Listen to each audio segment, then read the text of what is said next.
¿Qué está pasando? ¿Qué ha ocurrido entre Israel y Turquía? El ataque a Siria, que preocupa tanto a Israel, porque hace solo unos momentos hemos sabido que el Mossad israelí habló con el gobierno de Siria, con al-Shara, al-Jolani, y les advirtió sobre la actividad turca en Siria. Luego, parece que Benjamin Netanyahu dijo que no se tomaron en serio ya sabe, estas señales que estaban tratando de enviar a Turquía.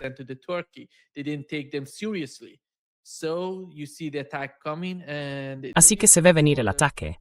Y hay una especie de, diría yo, preocupación por parte de Tom Barrack.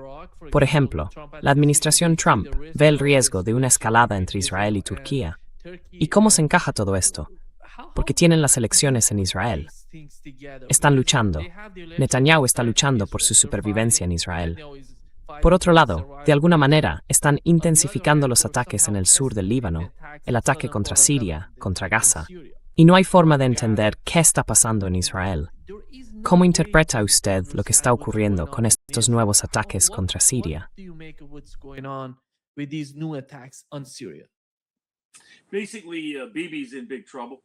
Básicamente, Bibi está en serios problemas. Los sondeos y los mercados de predicción le dan más de un 70% de probabilidades de que Bibi Netanyahu pierda las elecciones de este octubre. Y las perdería frente al nuevo partido Yashar, fundado por el ex general de las Fuerzas de Defensa de Israel, Eisenkot. Creo que así se pronuncia su nombre. Si lo he destrozado, mis disculpas. Pero destrozo todo cuando se trata de pronunciación, así que parece que va a entrar sin problemas. Y da la impresión de que Bibi y los partidos de derecha dura podrían perder hasta la mitad o más de los escaños que tenían en las elecciones anteriores.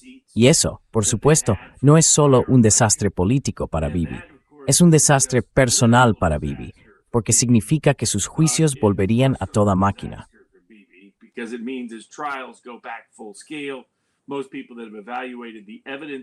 La mayoría de quienes han evaluado las pruebas en sus juicios dicen, básicamente, que extorsionaba a la gente para conseguir cantidades enormes de puros cubanos, algo que puedo entender. Larry y yo entendemos ambos ese hábito en particular, pero no extorsionar usando recursos públicos para hacerlo, y menos aún en Israel, donde hay normas muy estrictas contra eso. Luego, su mujer pedía prácticamente barriles de champán al día. Y Bibi siguió con ella porque le fue infiel allá por los 90, lo pillaron y él mismo lo confesó pensando que estaban a punto de publicar una grabación. Resultó que no había ninguna grabación, pero él ya estaba jodido. Así que desde entonces está pegado a ella. Quiero decir, ella bebe muchísimo. Quiero decir, vaya.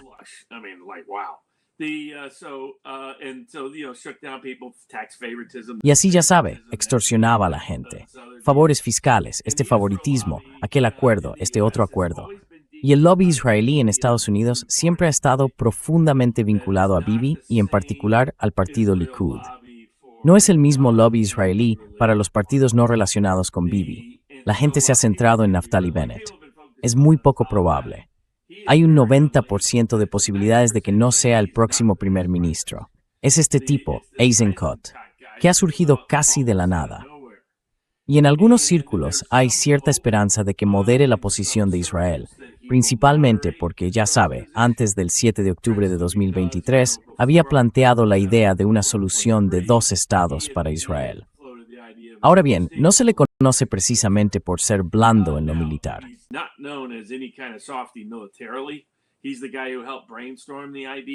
Es el tipo que ayudó a idear el castigo colectivo contra comunidades del Líbano para llegar a Hezbollah. Así que, militarmente, así es él. Pero es de los de ir a por todas, o largarse. Odia, no quiere, ya sabes, tropas terrestres permanentes, no quiere conflictos constantes e interminables, no quiere meterse en más de lo que puede manejar. Así que se da por hecho que sería mucho más proclive que Bibi a retirar la presencia israelí de, ya sabes, impulsar la guerra con Irán, el sur del Líbano, Gaza y Siria. Y Bibi lo ve como que están pasando dos cosas. Una es que entre el entorno de Bibi en Israel existe la creencia de que esta puede ser su última oportunidad.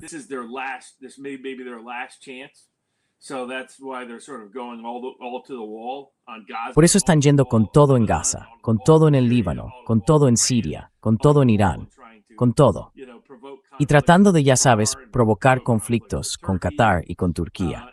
Y quizá entre bastidores, junto con los ucranianos, con muchos de esos diversos grupos de tipo ucraniano, mediante estos distintos ataques de falsa bandera contra los Emiratos Árabes Unidos, Egipto, los saudíes y los líderes turcos. Y se puede ver, porque una razón por la que están desesperados es que creen que este es su último aliento. Y la otra razón es que creen que esta es la única forma de revertir el resultado electoral, creando los máximos riesgos de seguridad y miedo entre la población israelí. Parece que eso es por lo que Bibi está apostando todo.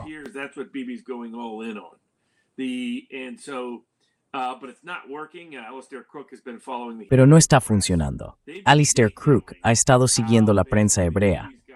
Han detallado que básicamente Bibi tiene un escándalo al estilo de las armas de destrucción masiva en Irak, que la propia inteligencia militar de Israel y los analistas del Mossad le dijeron a Bibi que en realidad Irán no estaba ni de lejos cerca de tener un arma nuclear en cuanto a intención. Siempre han tenido la capacidad, pero no la intención. Y que el régimen iraní no se derrumbaría y que no sería una guerra de 4 o 5 días. Y sin embargo, Bibi retuvo y ocultó esa información y mintió al presidente de Estados Unidos sobre lo que le estaba diciendo su propia inteligencia. Así que en algún momento, eso va a estallar en forma de escándalo. Y luego tienen un problema de fuga de cerebros en Israel.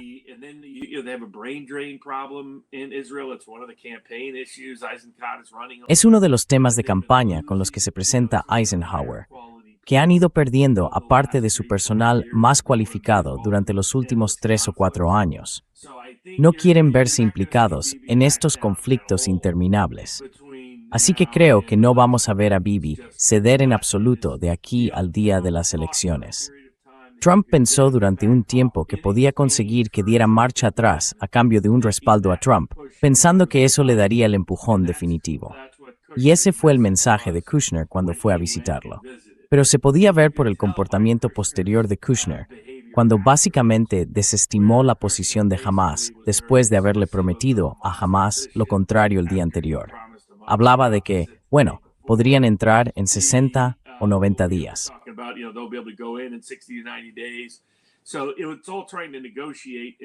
Así que todo consiste en intentar negociar y sortear el propio interés político de Bibi, y si hará saltar el mundo por los aires de aquí al día de las elecciones solo para salvar el pellejo. Y eso es, en gran medida, lo que está ocurriendo. El otro factor es lo que parecen ser operaciones de inteligencia al estilo de la Operación Gladio, al estilo de Cuba tras Batista, llevando a cabo toda clase de operaciones de falsa bandera, descontroladas y sucesos de tipo terrorista por todo Oriente Medio. Sé que entrevistaste al profesor Marandi. Lo identificaste como un posible riesgo, un punto de riesgo, y está por todas partes. La gente tiene que volver y analizarlo. ¿Cómo llevamos a cabo la Operación Gladio? ¿Cómo trabajamos con el crimen organizado durante la Segunda Guerra Mundial? Con Lucky Luciano ayudando a ponerlo en marcha, y cómo después se fue más allá, trabajando con la mafia corsa que montó la French Connection y todo aquello.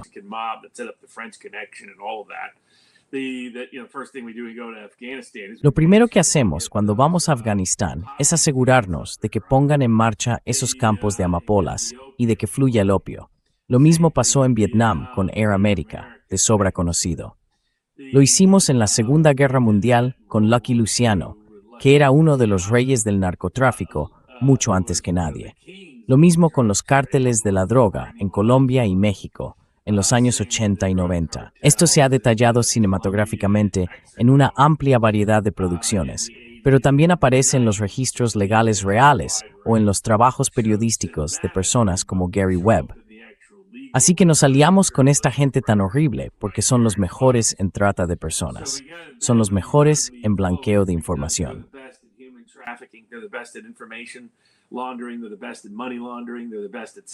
Son los mejores en blanqueo de capitales. Son los mejores en sabotaje, extorsión, amenazas y sobornos. Cuando quieres desestabilizar o tomar el control de un gobierno o protegerlo de una rebelión revolucionaria, vas a recurrir a gente del crimen organizado que sea buena en eso. Y eso era a lo que nos dedicábamos después de la Segunda Guerra Mundial. Entonces aparece la Operación Gladio, Con esos ejércitos clandestinos que dejamos desplegados por Europa Central y Oriental, e incluso en partes de Europa Occidental, esos ejércitos clandestinos se fusionaron con sectores del crimen organizado. El objetivo era dejarlos allí para que tuvieran escondites de armas y estuvieran ya entrenados por si se producía una invasión soviética. Esa era la premisa.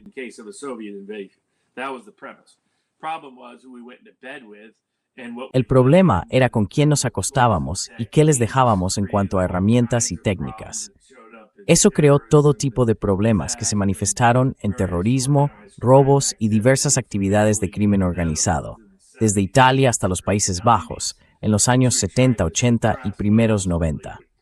Intentamos reprimirlo, pero al final salía a la luz. Uno de los lugares más importantes donde llevamos a cabo la Operación Gladio fue Ucrania. Así que no son precisamente el tipo de personas más amables y agradables a las que dejar en el poder. Luego está cómo utilizamos a los cubanos posteriores a Batista. Esos cubanos formaban parte del gobierno de Batista, que huyó cuando Fidel tomó el poder. Gente como Félix Rodríguez, que aparece en todas partes, desde el asesinato de Ernesto Che Guevara en Bolivia, contra las órdenes de Estados Unidos, por cierto, llevando su reloj durante los 20 años siguientes y presumiendo de ello hasta aparecer 20 años después en pleno asunto Irán-Contra.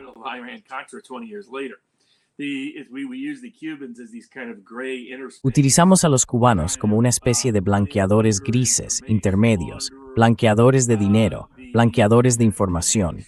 Son el tipo de conexiones entre el mundo del crimen organizado y el mundo institucional del gobierno. Y la otra ventaja es que, ya sabes, te metes en el tráfico de drogas, en el de armas o en el de personas y generas dinero en efectivo independiente, totalmente fuera de contabilidad, para diversas operaciones de inteligencia a escala mundial. A mí me parece que hemos hecho eso con los ucranianos. Tiene sentido. Era un lugar lleno de gente del tipo de Soros, el lugar favorito de George Soros en Ucrania, haciendo de las suyas después de 1990. Teníamos el aspecto vestigial de la Operación Gladio, que llegó hasta crear una falsa narrativa de nacionalismo ucraniano, financiada en gran parte desde Harvard en los años 70, que se interpretaba las hambrunas soviéticas como una historia anti-ucraniana. Todo ese tipo de excesos.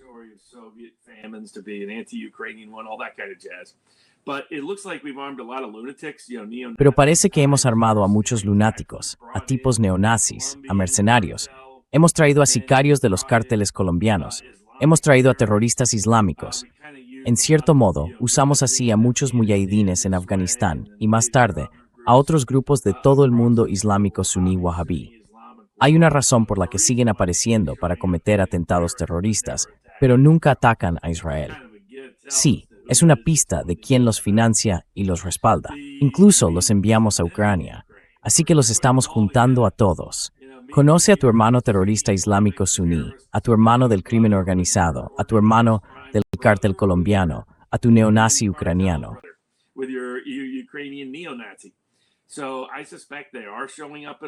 Así que sospecho que están apareciendo en todos esos lugares. Podrían estar en sitios como Israel, podrían estar en sitios como Egipto, podrían explicar estos ataques sin explicación que hemos estado viendo de forma esporádica, pero que han empezado a aumentar en el último mes. ¿Y cuál es la conexión? Bibi Netanyahu está en serios problemas políticos en Israel. Necesita que todo salte por los aires, que haya tanto caos y que el público tenga tanto miedo, que le reelijan.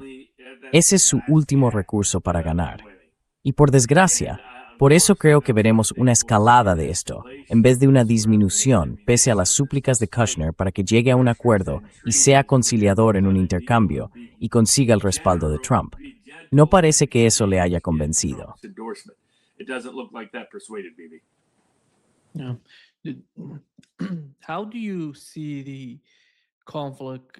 ¿Cómo ve el conflicto en el Golfo Pérsico con el Estrecho de Hormuz? Por un lado, Donald Trump dijo ayer que había dejado de negociar con los iraníes, aunque, por cierto, no había negociaciones. Pero dejó esas negociaciones y habla de estrangular la economía iraní y de presionar a Irán. Y este bloqueo va a continuar. También hablan de reducir la importancia de esta ruta comercial, la de Hormuz. Donald Trump dijo que una de las alternativas sería Texas, Luisiana, ya sabe. Pero al observar la situación, parece que las dos partes están a la espera, mirándose mutuamente, decidiendo qué hacer. ¿Cuál sería el siguiente paso? ¿Cuál sería el próximo movimiento? ¿Cómo ve la situación? ¿Cuál sería el próximo movimiento por ambas partes, por parte de los iraníes o por parte de Estados Unidos?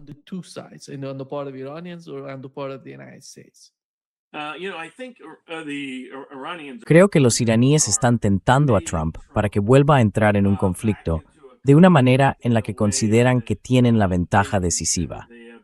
Creen que eso agravaría el daño económico a Trump justo en vísperas de las elecciones de mitad de mandato. Lo hundiría en esas elecciones y les daría no solo una forma de venganza, sino también una forma de disuasión política y práctica. Porque un Trump con una Cámara de Representantes demócrata y un Senado demócrata va a dedicar todo su tiempo a defenderse de investigaciones y procesos de destitución. Y esa no es una buena posición desde la que intentar librar una guerra contra Irán. Me parece que esa es su lógica. Ahora bien, sí, escribí un artículo en Substack sobre la opinión pública iraní, y ya en octubre, antes de este conflicto, estaba claro que esa opinión se había endurecido.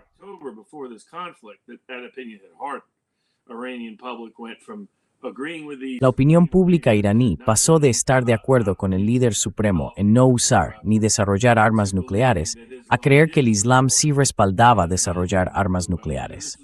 Y esto fue antes de la guerra. Mi estimación es que esas cifras están entre finales de los 60 y comienzos de los 70%. Así que lo que se ve en el endurecimiento de la postura de la población iraní y de sus dirigentes refleja lo que percibieron en la opinión pública.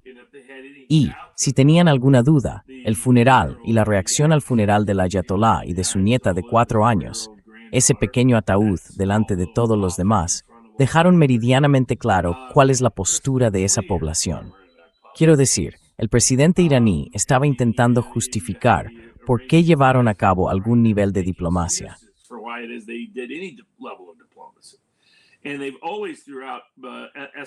Y siempre han ido escalando con Trump.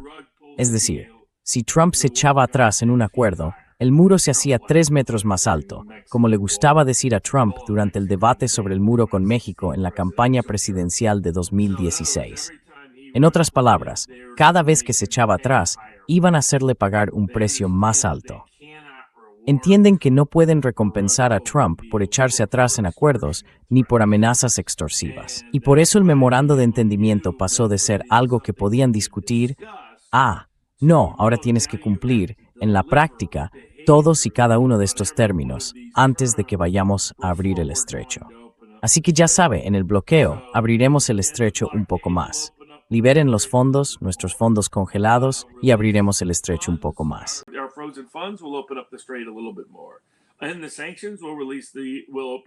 Y levanten las sanciones, y abriremos un poco más el estrecho. Reduzcan su presencia militar en Oriente Medio, y abriremos un poco más el estrecho. Ese es el acuerdo. No van a confiar en un acuerdo. Van a confiar en el comportamiento. Creo que eso es práctico dadas las circunstancias, porque Trump ha demostrado ser incapaz de llegar a acuerdos. Ya sea porque, como yo creo, ha habido un cambio en su personalidad y un deterioro de su salud mental, según me dijeron personas muy cercanas al presidente ya en enero, que llevaba ocurriendo meses, o simplemente si se observa su comportamiento durante los últimos 6 meses. No puede atenerse a ningún acuerdo. Así que, si miras las realidades prácticas para Trump, solo puede salir adelante a base de mentiras hasta cierto punto.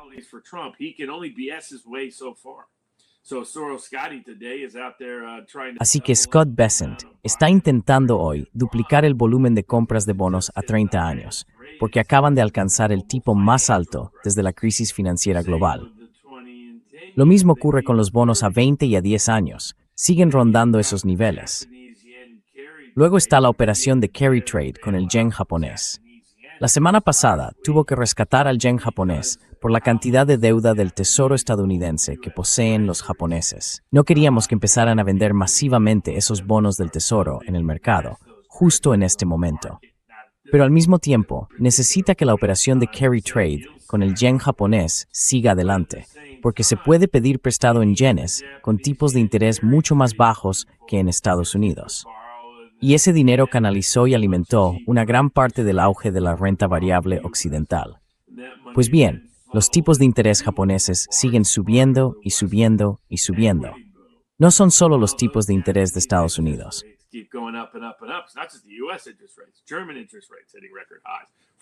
Los tipos de interés alemanes alcanzando máximos históricos.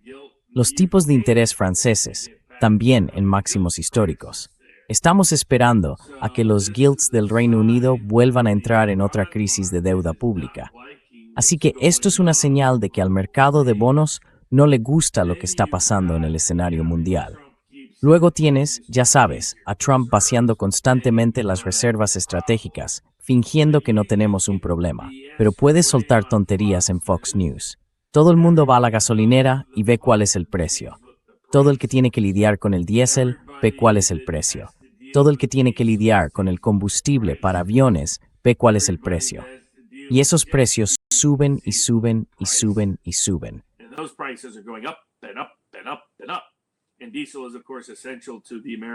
Y el diésel es, por supuesto, esencial para la economía estadounidense, porque es muy importante para transportar bienes esenciales y necesarios por toda nuestra economía, porque Estados Unidos es un país enorme. Así que esas son realidades que no se pueden evitar, son realidades que no se pueden ignorar. Puedes fingir que no existen, pero los votantes las ven en tiempo real. Así que el mercado de bonos está diciendo algo distinto.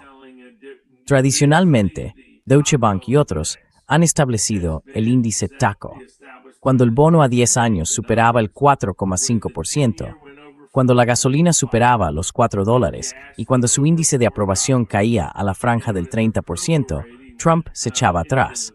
Pues bien, su índice de aprobación ronda el 33%. La gasolina supera con creces los $4 por galón de forma constante.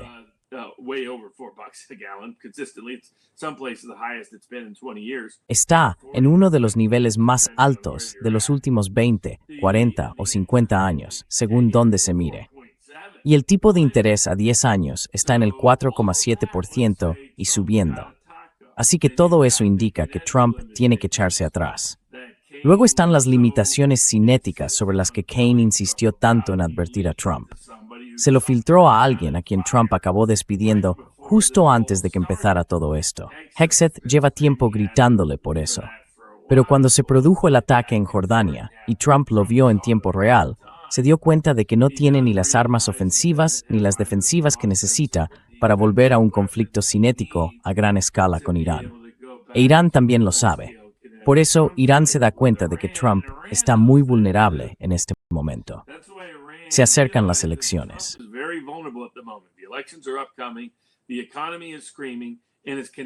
La economía está gritando, y su vulnerabilidad militar operativa está en el punto más alto que ha estado nunca, con una enorme tasa de desgaste y problemas de moral entre nuestros soldados, marines y miembros de las fuerzas aéreas, que están escribiendo cosas en los aviones como «Pórtate bien, ve a bombardear Irán».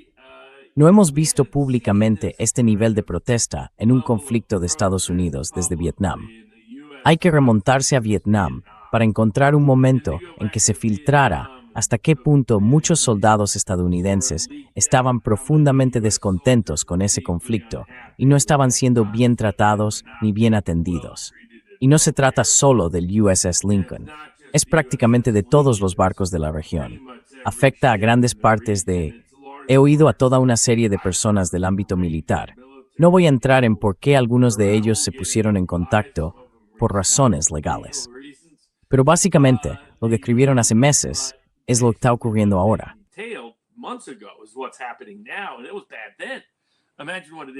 Y entonces ya era malo. Imagina cómo es ahora. No planeamos esto. Planeamos una guerra de 4 días. Así que no teníamos logística. Es como, ¿qué pasa si destruyen? ¿Cómo es posible que no hagas planes para eso? ¿Qué hacemos si destruyen la base naval de Bahrein, la base de la Quinta Flota? ¿Qué hacemos? Esa, al parecer, fue la respuesta de nuestros expertos militares. Todos esos generales reciben más cositas especiales en las solapas, esos pequeños distintivos, por cuánto pierden, ¿verdad? Dicen, oh no, yo perdí 9. No, tú solo perdiste 3. Para eso están nuestros generales. Son completamente inútiles, salvo para aprovecharse del complejo militar industrial e ir a decir estupideces en Fox que Trump de vez en cuando se cree. Luego vuelve y dice, ya sabes, ¿qué os parece esto?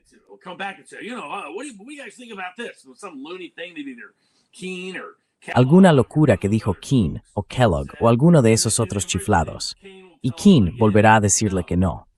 Claro, mientras tanto, sigue coqueteando con la idea de, oye, quizá podríamos usar algunas armas nucleares. ¿Qué te parecen unas cuantas armas nucleares? Es la tercera vez que hace esto durante la guerra de Irán, y por tercera vez en Camp David le dijeron que no.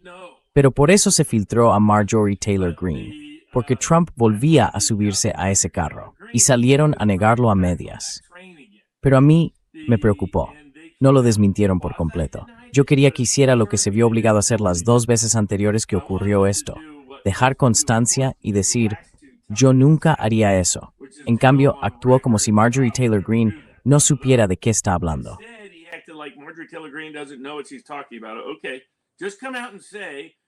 Vale, que salga y diga sin rodeos. Bajo ningún concepto, jamás usaría armas nucleares. Punto final. En estas circunstancias. Y esta vez, más o menos no lo hizo, lo cual preocupa un poco. Así que hay una fuerte resistencia, incluso a la idea de usarlas.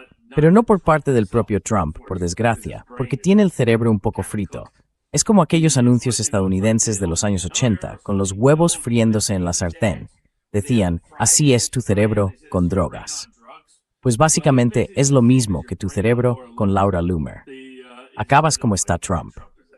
Pero esperemos que el resto del mundo mantenga la calma lo suficiente para evitar que esto explote de mala manera. Porque Trump está en una situación militar, monetaria y política en la que no puede escalar de forma significativa sin que el coste le repercuta más a él que a Irán. Y él lo sabe.